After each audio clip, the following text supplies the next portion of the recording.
Hello everyone, I'm Betz Golden. Welcome to my channel. Today I am sharing with you the newest color in the line of Distress, which is Salvaged Patina. I have right here a Distress Ink and a Distress Oxide in this color, and I'm going to play with it on this leather cardstock base. I haven't used this before, and it was kind of fun. So I thought it would be really fun to not only give you guys some different color combos that work beautifully with this, but also compare those color combos in one video using the colors in both the Distress Ink line and also the Distress Oxide line. If you're interested in any of this stuff, I do have everything listed down below, so make sure you check out those links. But you guys, I actually got really surprised when I did this today. I got to be up front with you. I love Distress Inks best. I just love the way they blend. I love how vibrant they are. But as I was playing with this, you're going to notice that I do a couple different techniques as I'm laying the ink down. This is the first color combo right here. And I'm just doing my traditional blending way with the pen, with the blending sponges. And I just don't really like how this turned out. So I'm going to actually later use this piece of paper more for creating die cuts from, because I'm just not in love with the placement of it, which is weird because usually Distress Inks I love. But I gotta tell you, on this particular type of cardstock, I really love the oxides. But before we get to that, let's just finish off this right here. And I'm just layering it up. You're going to notice, you guys, as I go through the video, I change it up and I try to get to a point where I'm doing the same type technique and how I'm laying the ink, just the same in both the Distress Ink and the Distress Oxides, to give you a better, maybe a better comparison on which one you may be interested in, if either of them. So this is the Distress Ink, and that I did not expect that ink pad to be so juicy. It was very vibrant. So off screen, I had to work with this a little bit, trying to tame down that vibrancy, and I never quite got it tame.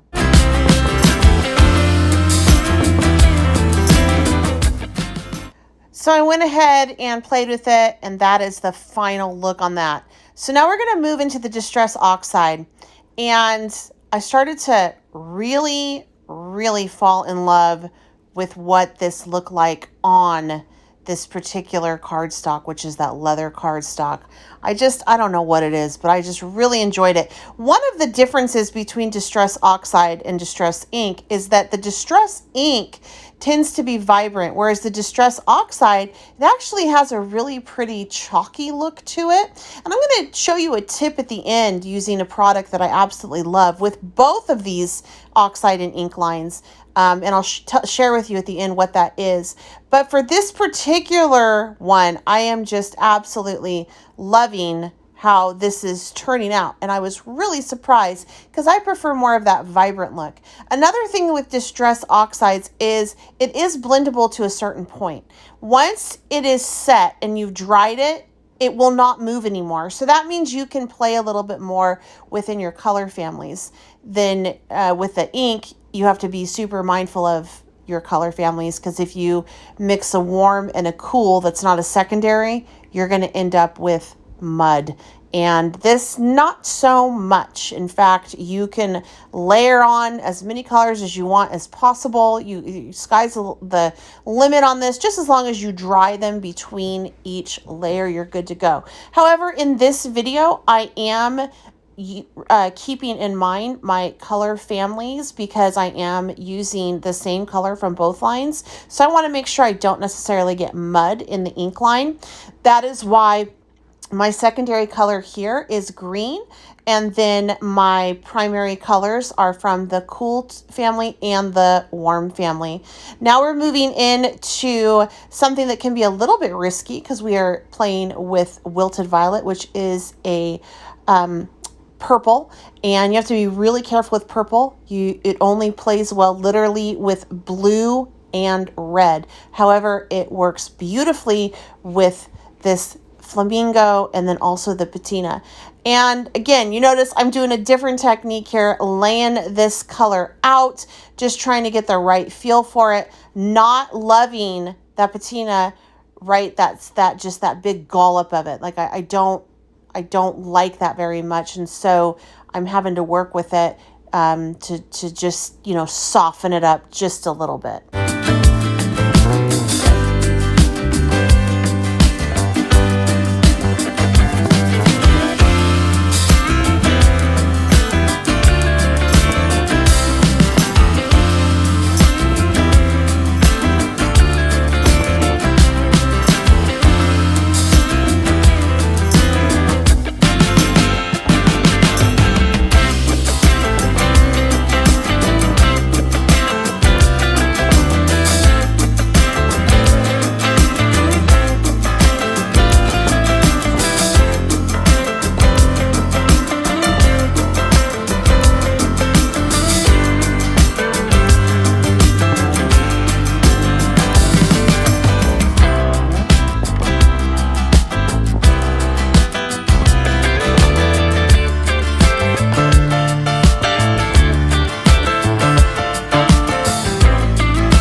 Now this one actually ends up being my very favorite background that I complete today, and it is using that oxide again. And I'm first going to layer out that pink, and I'm just going to build it up and build it up. What I love about this is, had I not been shooting this video knowing that I needed to include that wilted violet, I probably would have stopped after the patina because it's so cute. I automatically thought to myself, wouldn't this be cute on a little baby shower card? Tell me what you guys think in the comments down below once you see what it looks like after I put that patina down. It is so adorable. If you guys haven't subscribed to my channel, I certainly hope that you consider doing so, making sure to hit that notification bell so that you can be notified every time I have a new video coming out. Also, if you like this video, if you can just go ahead and click that little thumbs up. If you have any questions or comments, please leave them down below. I always do try to get back to you guys, and I read absolutely everything that you post. If you know of a group in your Facebook or, you know, in a forum that you're in that would enjoy this video, please feel free to share it. I would so appreciate that as well. Now take a look at that. Isn't that so cute? Couldn't you just see like baby shower there? But I got to finish it up with this wilted violet. I was kind of disappointed as I was working through because I was like, man, I really liked how that ended. But once I put the wilted violet on, oh my gosh, I loved it even more. I didn't think it could get any better, and it did. This is the first time ever that I have totally jammed on these oxides like this. I like the oxides, but like I said, usually I am that Distress Ink type person. But for this one, I am just loving what these oxides are looking like. And I just can't get over it. I still like my inks, but for this particular video, I really prefer the other one. So we're going to go ahead and finish up with this last color combination, which is the speckled egg. Super light. Once I lay it down, I realize, can't really see that. So I just go in directly with my ink pad and build it from there.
Now, if you guys enjoyed this video and seeing all these, I'm not done yet. I do have to show you that one little product that I love to use, the one little trick that I love, and I'll explain it. If you like this, make sure you come back because I'm going to be doing another video in which I use these as the background as well as some of the die cuts on cards, but you'll see those in another video. I'm not going to obviously show you how to do this in that video. It'll be on something different, but this isn't the last time you're going to see these. Now, if you like the Distress Oxides but aren't a fan of the chalkiness, or you like your Distress inks but want them to hold their color and be waterproof, boy, do I have a thing for you. This is Distress Glaze. You guys, if you've been following me for a while, you see me use it. If you put it over your oxides, it'll actually bring that vibrancy and luster back. So I always cover my oxides with it. Look at that. Can you tell the difference? I just love it. It's definitely more vibrant on the other side. And for me, this just fixes everything. And I'm using the sponge tip applicator on this because it's the perfect size. But oftentimes I just use my finger, rub it in, and then rub it off, the excess off with paper towels. Now for this Distress inks, go ahead and blend that on through and it'll make it completely waterproof. That means you can go ahead and add more color on top of it or stamp and it is not going to move. It can go through the mail. I even squirted some water so you can see how it just sits on top of that. Isn't that so cool? So this is a definite thing you want in your crafty arsenal.